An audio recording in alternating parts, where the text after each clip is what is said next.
el agradecimiento al Centro de Investigación Histórica del Área de Humanidades, Letras y Artes de la Coordinación Territorial de la Universidad Rómulo Gallegos de Calabozo por la invitación a estas séptimas jornadas de investigación histórica en homenaje al general de división Jacinto Pérez Aracay.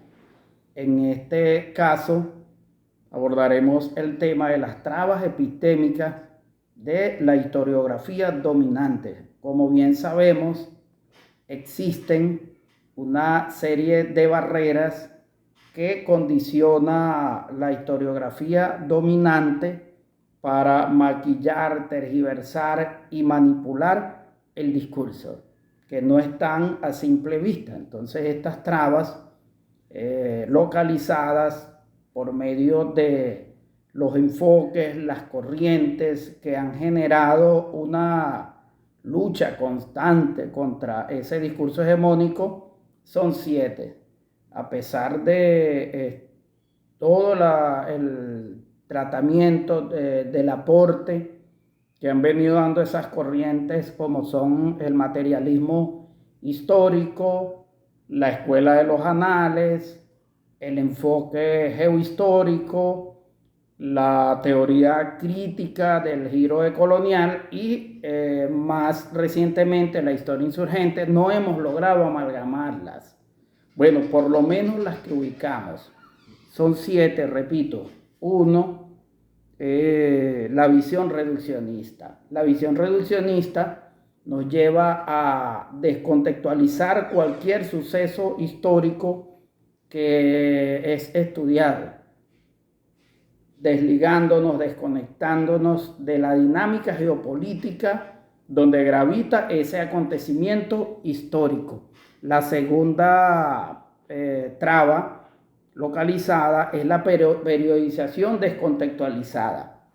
Nos han hecho un tratamiento de una historia realizada por cortes bruscos, por cortes arbitrarios que terminan de ocultar lo que más le ha interesado a las potencias, al injerencismo. Hay puntos que localizamos, por ejemplo, el que se sitúa entre 1825 y 30, que es un punto de inflexión que causa una o determina pues un tiempo histórico, como es la lucha del bolivarianismo contra el expansionismo norteamericano. También cuentan las potencias europeas como Inglaterra, pero más que todo con el expansionismo norteamericano, que se invisibiliza, se obvia textualmente, así como el tiempo histórico de la llamada Guerra Libertadora, que solo se circunscribe a lo nacional, cuando fue un fenómeno histórico que tuvo como espacio o trascendió por lo menos al continente latinoamericano y tuvo amplias repercusiones. La tercera barrera localizada es la fragmentación temática. Habla Pedro Carzadilla de el archipiélago de información o la historia por archipiélago, separada. Mientras que Belín Vázquez Ferrera, en su estudio de historia regional y local, ha teorizado en torno a este tema y nos ha generado propuestas muy valiosas para contrarrestar esta fragmentación temática. Uno de los aportes muy valiosos es el del enfoque geohistórico, que nos ayuda a trabajar a escala cada suceso histórico. Esto es una premisa del enfoque geohistórico, pero que viene también del aporte que hace la escuela de los anales. La escuela de los anales nos ofrece una interesante contribución para estudiar desde la interdisciplinariedad, es decir, no voy a estudiar solamente la historia del periodismo por separado, la historia del derecho por separado, la historia de la sociología, sino que las voy a amalgamar, es decir, voy a crear un discurso interdisciplinario para lograr una visión en conjunto. El cuarto es el falso apoliticismo, que se combina con el mito de la neutralidad. El positivismo, como corriente historiográfica dominante, ha defendido la tesis de que la historia es apolítica y el discurso historiográfico es neutro, algo totalmente falso, que si bien nos ubicamos en el contexto actual, hay dos visiones contrapuestas. Una tiene su propio discurso.